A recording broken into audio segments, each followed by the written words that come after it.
Yo, what's up mga kaibigan? This is I2K po again. Ngayon nandito ulit tayo sa channel ni Pinas News Insider. Dito ulit tayo magbibigay ng komento at reaksyon. Kaya samahan nyo ako guys. Let's go!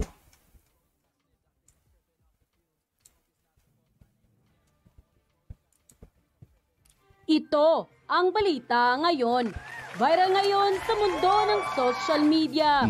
Ang di umano'y balitang tila napahiya ang mga dilawan at si former Senator Manny Pacquiao matapos tinupad ni Pangulong Bongbong Marcos Jr. ang pinangakong pabahay noon ni former Senator Manny Pacquiao na mala kondominium. Pangulong Bongbong Marcos hindi binigo ang mga tao kahit hindi ito ang kanyang bukang bibig noon sa kasagsagan ng eleksyon. Pambansang pabahay, libreng ibibigay sa taong bayan. Pero bago ang lahat, kung bago ka pa lamang sa aming channel, please huwag kalimutan. Guys, sa lahat ng di pa nakasubscribe kay Pinas News Insider, mag-subscribe na po tayo mga kaibigan. At huwag nyo rin pong kalimutan mag-subscribe dito sa akin channel. Tuloy ulit natin. Mag-subscribe at i-click ang notification bell para mas maging updated pa kayo lalo sa lahat pa ng bagong video na i-upload namin. At eto na nga mga kababayan, magugunitan natin noon. Sinabi nga ni former Senator boxing legendary Manny Pacquiao na bibigyan niya ng pabahay ang lahat ng mga squatter. Pati kuryente at tubig ay libre rin. Matatandaang ito di mano ang kanyang naging bukang bibig para makuha ang loob ng botante. Ngunit umani ito ng samut-saring reaksyon dahil alam nilang imposible di umano itong magawa ng dating senador.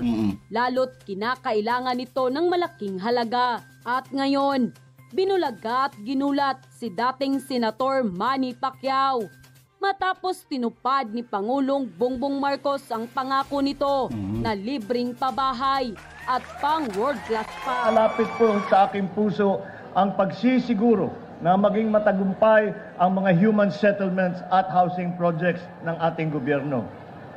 Isa po sa mga binibigyan nating prioridad ang magbigyan ng solusyon ang napakatinding kakulangan ng pabahay dito sa buong Pilipinas. Nihimok ko kayong lahat na ipagpatuloy ang pagtatayo ng dekalidad at abot-kayang pabahay upang kayo ay patuloy na maging sandigan ng bawat Pilipino. Tiyakin natin na ang mga maninirahan dito ay magkakaroon ng sapat na oportunidad upang makapaghanap buhay at magkaroon ng pagkakakitaan gamit ang kanilang mga talento at kasanayan. Grabe talaga, nagsusulputan na ang mga pangbansang pabahay ni Pangulong Bongbong Marcos para sa mga Pilipino. Ito po ay makikita natin sa North Caloocan at ito po ay malapit ng matapos kung saan makikita po natin dito ang Parang village na lalaking mga building mga kondominium na pang world class ang ganda. Mayroon po itong 26 building. Sa isang gusali po ay mayroong 5 palapag at mayroong 60 units. Ang kabuang bilang ng lahat ng units ay 1,560. Napakarami po, kaya marami ang makikinabang at matutulungan sa pangbansang pabahay ng Pangulo. At pag natapos po ito, uunahin po ang mga Pilipinong nakatira sa squatter area. Yung mga natatamaan po ng proyekto ng gobyerno, katulad ng Build Program. At kabilang nga din po dito ang mga Pilipinong nakatira sa danger zone. Yung mga bahay na binabaha malapit sa ilog. Dapat lang. Sila po ang magiging prioridad as of now ng gobyerno na ilipat sa pangbansang pabahay ng Pangulo. At ang mamahala po dito ay ang NHA, ang Department of Human Settlement, kung saan sila ang mag-approve ng pamilyang Pilipino na gustong tumira sa pangbansang pabahay ng Pangulo. At ang mga gusaling pong ito ay nasa sentro ng lahat ng kailangan ng tao. Malapit po ito sa paaralan, health center, barangay hall. Ayos parang walking distance yung mga palengke, barangay. Talino talaga ng pagkakatayo sa mga bahay na yan. Police station, palengke, at malapit din po ito sa terminal at iba pang kailangan ng mga mamayang Pilipino.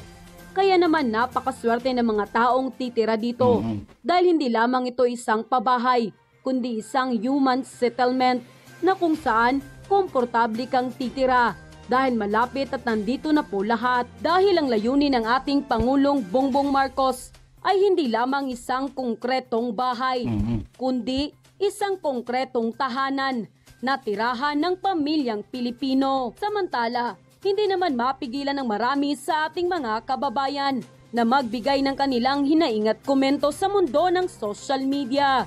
At ayon pa sa kanila, dapat masaya ka, Idol Pacquiao, kasi natupad ang pangarap mo na pabahay.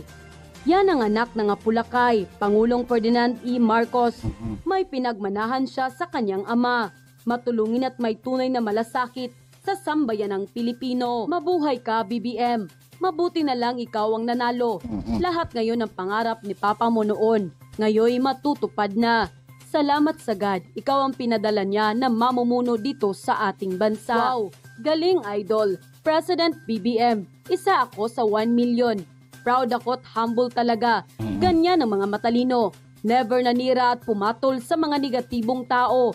Saludo ako sa iyo, President ko. Ang Marcos loyalist, kahit noon pa, mahal namin sila. Dahil marami kaming nakinabang sa mga mabubuting nagawa ng yumaong President Marcos Sr.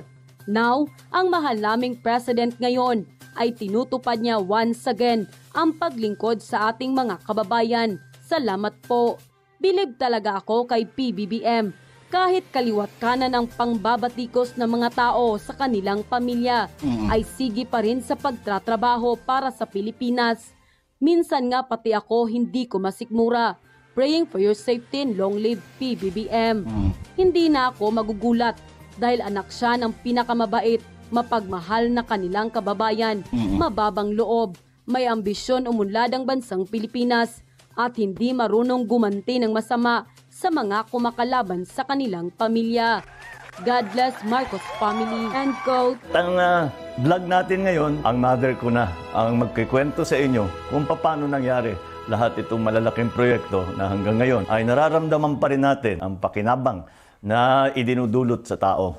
Ang mga tao, bago pumunta sa presidente, pumupunta sa akin kung meron silang problema. Mas akala nila mas madaling kausapin ako, which was correct. Kasi tumatalab ka agad ang puso ko sa puso ko. Kasi pagdila ako, I was only 7 years old. Kaya I know what it is to be deprived.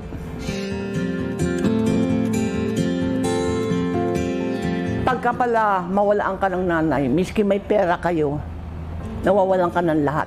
High school ako, hindi ako nagpapamatrikula sa tatay ko, ako na. Natuto na ako mag-self-reliant. Kaya iniisip ko at ginamit ko, hindi lang ang aking pag-iisip, kung hindi ang aking puso, paano tulungan itong nahihirapan sa Pilipinas.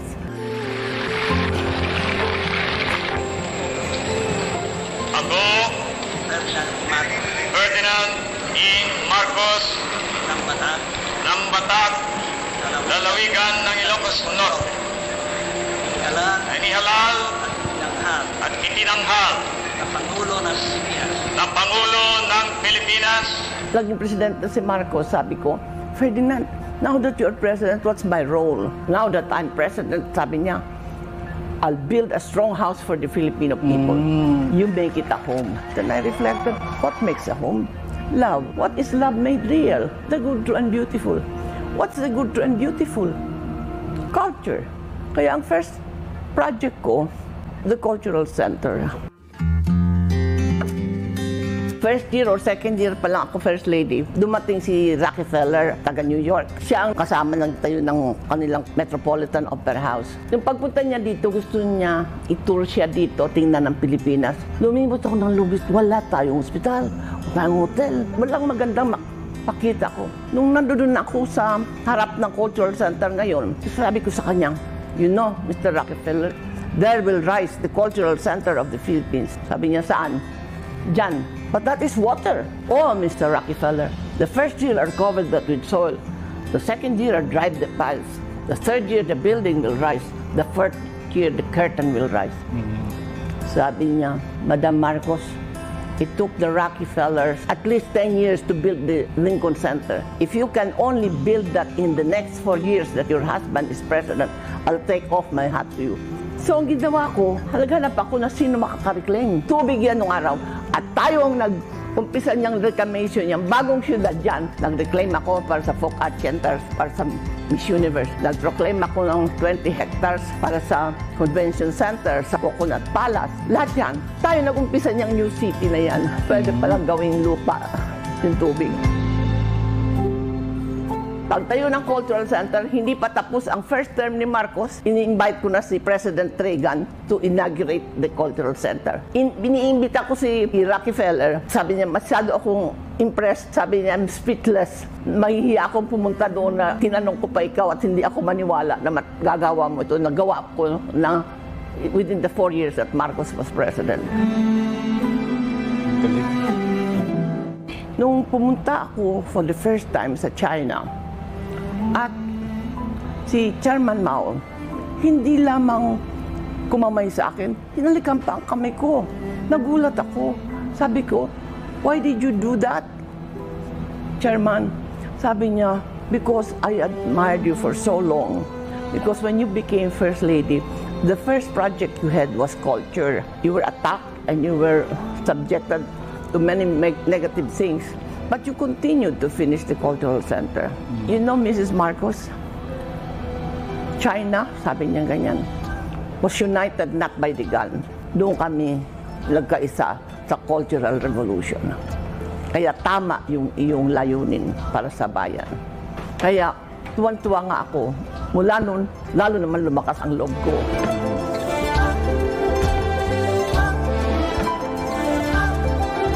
Nung ako inuutusan ni Sir at nung muna pumunta ako sa iba't ibang bayan, ang ginamit ko talaga culture.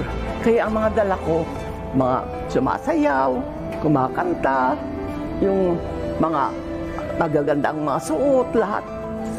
Sa dami-dami kong pinuntahan sa buong mundo, at the height of the Cold War, lahat successful. Bakit? Ang aking dala, yung magandang kultura natin, at kinatutuwaan ng lahat. Kaya, miski malamig, nalalamig na ako. Nakasterno pa ako. Pinakikita ko kung gaano kaganda ang terno. Yung reyna ng Austria, natuwan-tuwa sa akin sapagkat ang aking inuna culture. Siya, head siya ng pinaka-prestigious na cultural event sa Russia. Sinasabi niya, kung meron kayong kailangan, magkaroon ng tren, magkaroon nito, kung ano-ano, advance yung country nila, sabihin mo lang sa akin. So, naisip ko tren. I'd like to congratulate the light rail transit, particularly the engineers and workmen. Let's clap for all of these workmen. I suppose when we speak of workmen, that includes the best kapatas of them all, the First Lady.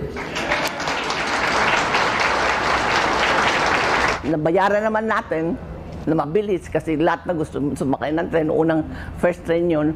Tapos, later on, ginamit ko pa yung ilalim para itayo ang PGH. Grabe, ano? Daming nagawa ni First Lady nung araw na yun. Pero nyo guys, talagang ginampalan niya ng pagiging First Lady niya guys. Hindi yung basta nakaupo lang. Kumbaga, tinutulungan niya rin si Apo Lakay. Ang galing. Naging First Lady ako, mga 20 years pa lang since World War II at talagang sinira ang ating bansa at ating syudad. Halos walang mga hospital, ganito. Meron mang hospital, yung PGH nung araw, ang mga tao nahihiga sa hagdan. Paano naman yun nung gagaling? Merong mga tao na kailangan ng transplant. Hindi, sabi ko, magagaling naman yung ating mga doktor dito. Bakit hindi tayo magtayo ng mga hospital? Heart Center, Lung Center, Kidney Center, Children's Hospital, tsaka PGH, lahat yan.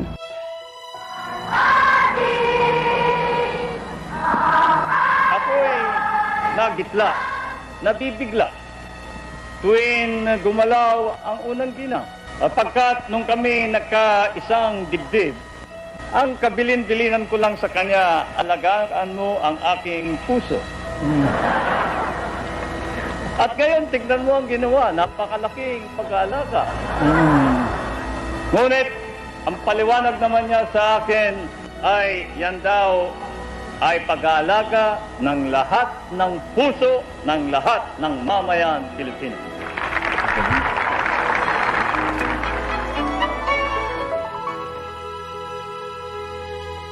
Pero yun, nung araw, nung tempo ni Marcos, ang aming programa talaga womb to tomb.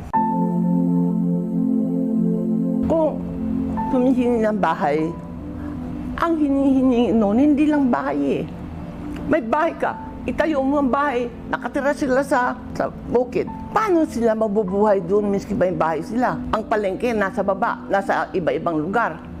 Kaya naisip ko, pagka meron akong Bliss Project, ng housing project, hindi lang housing, kung hindi lahat, kompleto.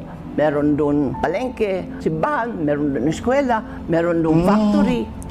Kaya pala ganun yung ginawa ng Pangulo natin ngayon, guys. Kasi namana niya sa mga magulang niya, kila First Lady at Apo Lakay Senior.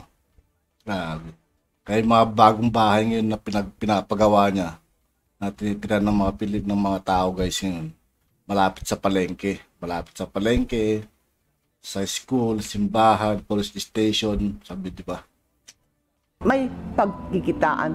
Lahat ng pangangailangan nandiyan dyan na huwag nang papuntahin kung saan-saan. Si Presidente nga hindi lang ginawa ang human settlement na isang bureau, ginawa niyan isang department. Hindi lang kami gumagawa ng bahay lamang kailangan human settlement. Pang-tao talaga. Among all the problems that confront us, none is more total and therefore more urgent than the problem of human. Wala yung audio.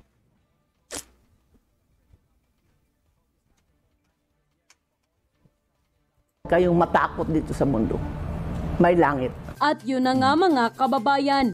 At yun nga po mga kaibigan, dito po natatapos ang ating reaction video. Muli, ako po si Aito K ng Sundalo ng Tunggalo at 811.